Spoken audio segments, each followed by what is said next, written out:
Bismillahirrahmanirrahim. Assalamualaikum warahmatullahi wabarakatuh. Sebelumnya, perkenalkan saya Izul Maula dengan NIM 2023 111 3012. Saya Naufal Adrian Arianto dengan NIM 2023 111 3009. Saya Rizky Maulana dengan NIM 2023 111 3007. Oke, jadi pada kesempatan kali ini kami kelompok 3 dari Prodi Pendidikan Biologi Fakultas Keguruan dan Ilmu Pendidikan Universitas Muhammadiyah Surabaya akan diskusi santai Mas ya terkait tugas kami yaitu UTS Aika Al-Islam dan kemudian yang sudah disampaikan minggu lalu oleh Bapak Mansun Jaya. Terima kasih.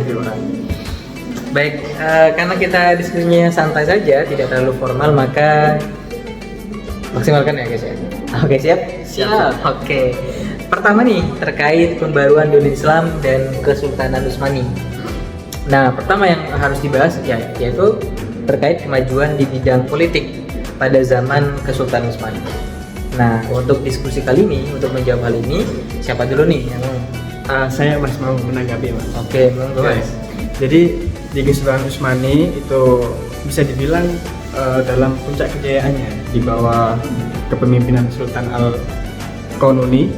Nah, ada beberapa tuh Mas. Yang pertama itu ada sistem pemerintahan pusat Mas ya. Itu saat itu tuh sistem pemerintahan pusat itu kuat. Terus yang kedua ada hukum Islam syariah. Nah, itu dijadikan landasan negara, namun digabungkan dengan hukum sekuler ya. Sekuler. Nah, yang ketiga ada diplomasi aktif, itu berdiplomasi dengan negara-negara Eropa dan dunia Islam lainnya. Jadi tidak hanya di situ saja. Terus yang terakhir itu militer yang profesional. Nah, terutama itu pada pasukan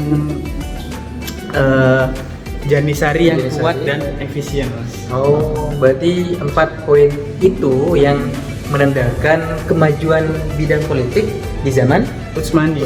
Ya. Oh, jadi pada zaman itu ada 4 poin itu ya, yang berdampak kemajuan.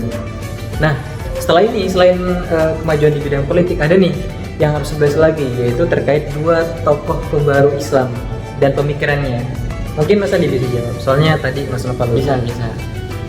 2 tokoh pembaruan Islam dan pemikirannya itu ada 2. Ada 2 tokoh. Yang pertama Jamaluddin Al-Afghani. Yang kedua Muhammad Abduh. Nah, di Jamaluddin Al-Afghani ini ada 3 poin. 3 poin. Yang pertama mengkritik kemunduran umat Islam akibat taklid dan keterbelakangan ilmu pengetahuan itu sendiri. Yang poin kedua mendorong persatuan dunia Islam atau pan-Islamisme. Yang ketiga menekankan pentingnya akal dan sains sebagai bagian dari kejayaan Islam. Oh, memang harus mementingkan akal sama sains itu ya? Ya, itu di pemikirannya Jamaluddin Al-Afghani untuk memajukan Islam. Dan juga dulu Islam tuh belum bersatu berarti Mas. Iya. Makanya di sini mendorong persatuan dunia Islam. Iya. Selanjutnya Mas. Selanjutnya ada nih pemikiran tokoh menurut Muhammad Abduh. Ada 4. Yang pertama, murid Al-Afghani lebih berorientasi pada reformasi sosial dan pendidikan. Nah, yang kedua, mendorong ijtihad dan meninggalkan taklid. Yang ketiga, berpendapat bahwa Islam sejalan dengan akal dan kemajuan zaman. Sedangkan yang terakhir, ingin memurnikan ajaran Islam dari praktik budaya lokal yang menyimpang. Kan ini apa ya? Pada zaman dulu itu rakyat Islam itu banyak yang menyimpang. Menyimpang. Iya. Oke, ini ya memadukan antara Islam dengan budaya lokal pada akhirnya hancur. Maksudnya Islamnya belum murni gitu. Berarti Muhammad Abduh ini kurang lebih sama dengan Jamaluddin Afghani ya? Iya. Karena ini juga muridnya. Oke, siap. Lanjut, kita beralih ke Islam Nusantara sebelum Muhammadiyah. Oke. Menarik nih. Pertama, terkait corak Islam di Nusantara pada masa awal masuknya. Nah, ini aku nih yang mau jawab. Siap. Kamu kan udah. Oke. Jadi pertama, Islam masuk ke Nusantara secara damai melalui jalur perdagangan, dakwah, dan pernikahan. Tiga-tiga itu. Nah, kenapa bisa masuk secara damai? Nanti akan disampaikan terakhir ya. Nah, selanjutnya dikenal dengan corak Islam yang akomodatif terhadap budaya lokal. Ini salah satu alasannya. Kenapa bisa damai? Selain dari 3 konsep tadi, yaitu perdagangan, dakwah, dan pernikahan, Islam di sini dikenal dengan Islam yang akomodatif terhadap budaya lokal, sehingga muncul bentuk-bentuk keislaman yang unik. Salah satunya ya seperti tahlilan, maulidan, kayak gitu. Karena emang istilahnya toleransi lah dengan budaya-budaya lokal. Maka akhirnya orang Islam di Indonesia tuh gampang menerimanya. Lanjut ya.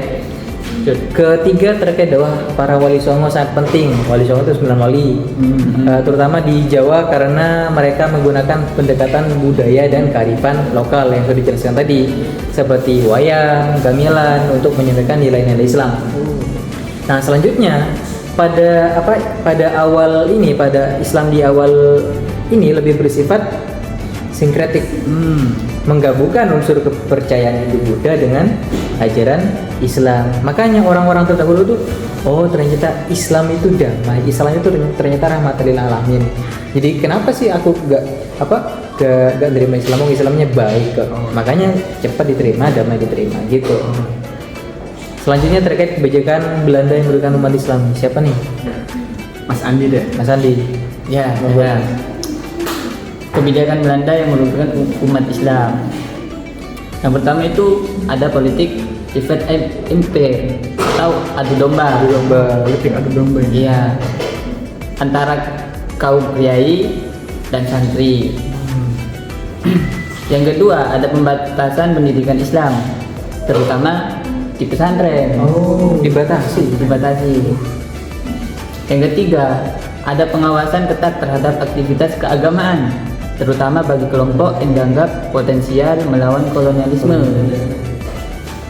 Dan yang keempat, mendirikan lembaga pengawas Islam untuk mengendalikan ulama. Terakhir, menerapkan kebijakan pajak dan kerja paksa yang menyengsarakan rakyat muslim. Kayak kerja rodi gitu. Kejam berarti ya. Dulu tuh kejam. Gambaran Islam sebelum hadirnya Muhammadiyah itu seperti ini ya. Iya. Oke. Lanjut Mas. Lanjut. Oke. Nah, terakhir nih terkait latar belakang berdirinya Muhammadiyah ini yang perlu kita ulas karena ini penting banget. Pertama, dari faktor subjektif. Mungkin Mas Noval ya. Yang pertama dari faktor subjektif tuh faktor yang dari dalam diri pendiri Muhammadiyah sendiri. Terutama itu ada 3 ya. Terutama itu kepedulian Haji Ahmad Dahlan terhadap kondisi umat Islam yang terpuruk. Terus yang kedua, ada keinginan kuat untuk memurnikan ajaran Islam dari syirik, tahayul, bid'ah, dan khurafat. Sering denger ya kan kita. Terus yang ketiga itu pengaruh pemikiran reformis seperti Muhammad Abduh dan Al-Afghani yang sudah dijelaskan sama Mas Andi tadi di awal. Nah, itu juga dipelajari oleh Kiai Haji Ahmad Dahlan. Itu contohnya kan Kiai Haji Ahmad Dahlan itu mendirikan sekolah dan mengajarkan tafsir Al-Quran, tapi secara kontekstual dan rasional. Penting itu rasional. Iya. Berarti Kiai Haji Ahmad Dahlan itu langsung mengajarkan Al-Quran kepada murid-murid. Tapi dengan adanya Kiai Haji Ahmad Dahlan itu, alhamdulillah ya kita sekarang udah terhindar dari TBC. Apa TBC tadi Mas? Tahayul, bid'ah, dan khurafat. Alhamdulillah. Terus ada lagi Mas, faktor objektif. Ada 2 berarti ya? Iya, itu faktor dari luar Muhammadiyah. Yang tadi kan dari dalam sendiri. Nah, faktor dari luar tuh yang pertama ada kemunduran umat Islam Mas. Secara sosial, ekonomi, dan pendidikan. Jadi umat Islam tuh mundurnya parah banget loh Mas. Dari sisi sosial, ekonomi, dan pendidikan itu tertinggal. Pendidikan juga? Iya, bahkan pendidikan. Terus yang kedua itu masuknya pemikiran modern Barat. Nah, sistem pendidikan Belanda yang sekuler itu menurut saya kurang bagus Mas ya untuk diterapkan di Indonesia karena akan terbawa sampai budaya mereka juga nanti. Budaya mereka kan masuk ke kita gitu. Terus yang terakhir itu tantangan dari misionaris Kristen. Itu dulu ada menyebarkan agama di tengah kelemahan umat Islam, maksudnya kan di balik kemunduran Islam, lemahnya Islam, umat Islam tuh ada misionaris Kristen gitu. Kristenisasi gitu. Iya, kristenisasi itu yang membuat Kiai Jamal Dahlan tuh peduli gitu. Jadi makanya itu ya. faktornya ini, faktor terbentuknya Muhammadiyah ya Mas ya. Iya. Oke. Nah selanjutnya nih terkait landasan ideologis Muhammadiyah. Ini juga penting nih. Ya, yang pertama ini isi pokok kepribadian Muhammadiyah. Aku dulu ya, karena kan ada. Nah pertama gerakan Islam, yaitu dakwah dakwah amar ma'ruf nahi munkar. Jadi kalau salah ya salah, kalau benar ya benar. Gak pilih-pilih, gak pilih-pilih. Oke. Selanjutnya berdasarkan Al-Quran dan Sunnah. Jadi tidak menyimpang dari keduanya. Berarti kalau tidak ada dasar landasannya di dalam Al-Quran dan Sunnah itu tidak boleh Mas ya? Tidak boleh, harus dua-duanya. Semuanya emang harus Al-Quran dan Sunnah. Oh gitu. Terus yang ketiga bersifat tajdid, pembaruan, bukan konservatif. Kayak tadi di awal seperti masuknya Islam ke Nusantara masih kayak masih beradu padu gitu antara Islam dengan budaya lokal. Nah, dengan adanya Muhammadiyah ini membuktikan bahwa ajaran Islam seperti ini, bahwa tidak ada yang namanya TBC. Apa tadi TBC Mas? Tahayul, bid'ah, khurafat. Oke. Nah, selanjutnya mengutamakan ijtihad dan akal sehat, yaitu bagaimana di Muhammadiyah itu sendiri memfokuskan di akal sehat, rasional tadi yang sudah disebutkan tadi. Rasional. Karena kan kadang orang terlalu percaya sama takhayul gitu, wah kan juga ada sih kan. Padahal kan nggak ada, itu kan nggak masuk akal ya. Oke, masuk akal. Dan terakhir aktif dalam bidang pendidikan, sosial dan kesehatan. Udah banyak kan, kayak bidang pendidikan, sekolah-sekolah Muhammadiyah udah banyak. Sampai ke Australia bahkan ya. Iya, Australia. SD Muhammadiyah Australia. Iya, ada. Ada sosial juga, terus terakhir ada kesehatan, rumah sakit udah banyak yang sudah Muhammadiyah berdirikan. Bahkan Muhammadiyah sebagai organisasi Islam terkaya di dunia bahkan. Keren berarti ya. Keren. Oke, selanjutnya nih, terakhir nih, isi pokok MKCH Muhammadiyah, matan keyakinan, cita-cita hidup Muhammadiyah. Aku atau Mas Novel atau Mas Andi? Siapa? Saya aja. Oke, gaskan Mas. Isi pokok atau MKCH Muhammadiyah itu ada 5. Ada 5. Yang pertama, Muhammadiyah sebagai gerakan Islam, dakwah amar ma'ruf nahi munkar. Seperti yang tadi Mas Izul jelaskan. Kalau benar ya benar, kalau salah ya salah. Yang kedua, bersumber pada Al-Quran dan hadis, Al-Quran dan Sunnah. Ya. Sunnah sama hadis sama aja. Iya, Al-Quran dan Sunnah. Dan yang ketiga, tujuan Muhammadiyah menegakkan dan menjunjung tinggi agama Islam agar terwujud masyarakat Islam yang sebenar-benarnya. Yang tadi juga kan? Iya. Dan yang keempat, mendorong kemajuan, keilmuan dan kemanusiaan universal. Jadi bukan lingkup lokal, tapi ini bersifat universal. Jadi keseluruhan semuanya. Yang terakhir ada lagi nih, cita-cita hidup berdasarkan tauhid dan pengabdian kepada Allah. Subhanallah.